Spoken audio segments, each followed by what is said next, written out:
Der Regen prasselte unaufhörlich nieder und peitschte die dunklen Straßen der Stadt. Raphael, ein einfacher Mann Anfang 30, trug seine Tochter auf dem Arm und versuchte, sie mit seinem durchnässten Hemd vor dem Regen zu schützen.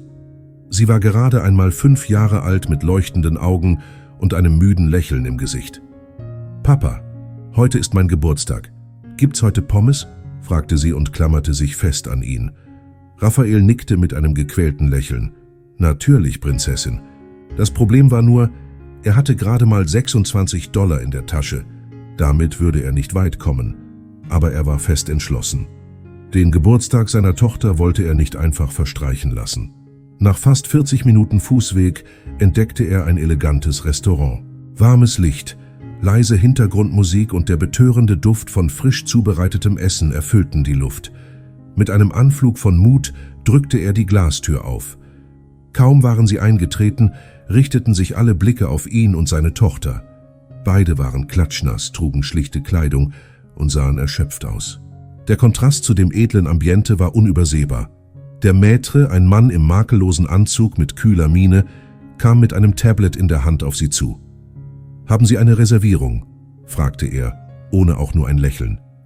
Raphael antwortete höflich, »Nein, mein Herr, aber wäre es möglich, dass wir hier essen? Meine Tochter hat heute Geburtstag.« Der Mann musterte ihn von Kopf bis Fuß und blickte dann über den Saal. Die Hälfte der Tische war leer.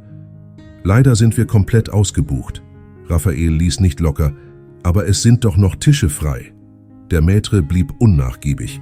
»Ihr Erscheinungsbild entspricht nicht unserem Dresscode. Unsere Gäste legen Wert auf ein gewisses Niveau. Es tut mir leid.« Das kleine Mädchen, fasziniert vom schicken Restaurant, schaute ihren Vater mit erwartungsvollen Augen an.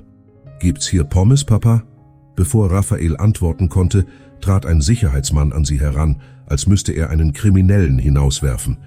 »Bitte, mein Herr, ich muss Sie bitten, das Lokal zu verlassen.« Raphael schluckte seine Demütigung herunter. Er hob seine Tochter hoch und ging. »Warum wollen Sie uns nicht reinlassen, Papa?« fragte sie mit zitternder Stimme.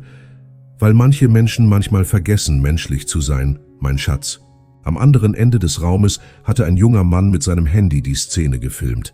Er war ein kleiner Influencer mit etwas über 5000 Followern, doch die Szene rührte ihn tief. Er postete das Video mit der Bildunterschrift: »Alles, was dieser Vater wollte, war ein würdiges Essen mit seiner Tochter. Und er wurde behandelt wie Müll. In was für einer Welt leben wir?« Das Video ging in weniger als 24 Stunden viral. Tausende Male wurde es geteilt, geleakt und mit wütenden Kommentaren versehen. »Wer sind diese beiden? Wie können wir helfen?« Das ist das wahre Gesicht der Vorurteile.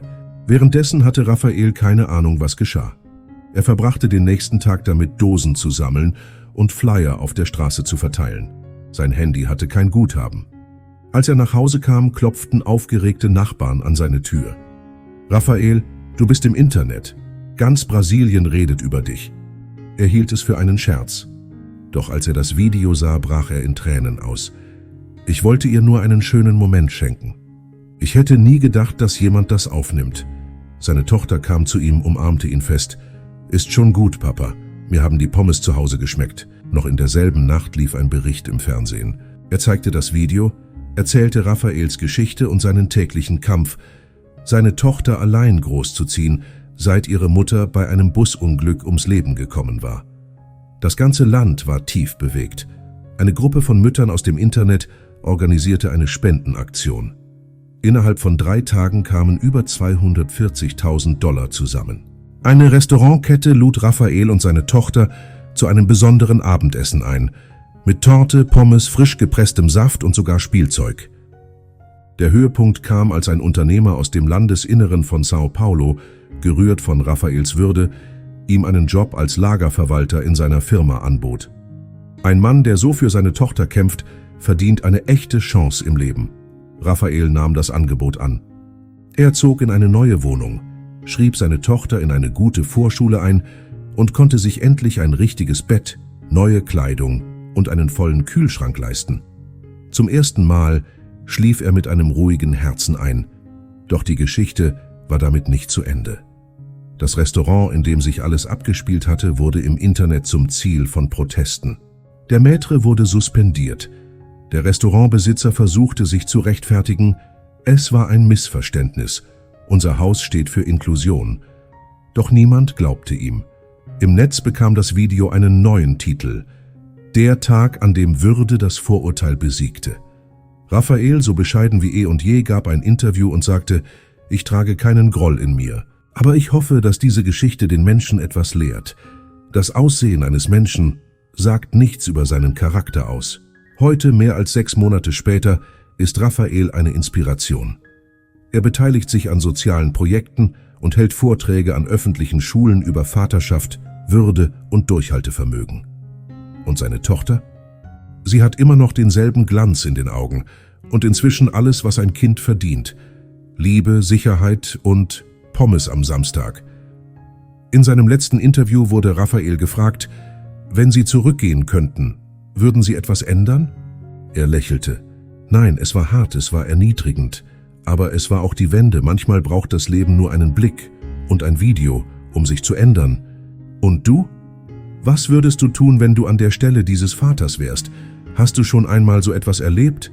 Erzähl es uns in den Kommentaren. Deine Geschichte könnte auch die Welt inspirieren. Schreib uns unten, wie dir diese Geschichte gefallen hat und aus welcher Stadt du zuschaust. Gib uns einen Like und abonniere unseren Kanal, damit wir gemeinsam eine starke Gemeinschaft aufbauen, die inspirierende Geschichten teilt. Vielen Dank fürs Zuschauen.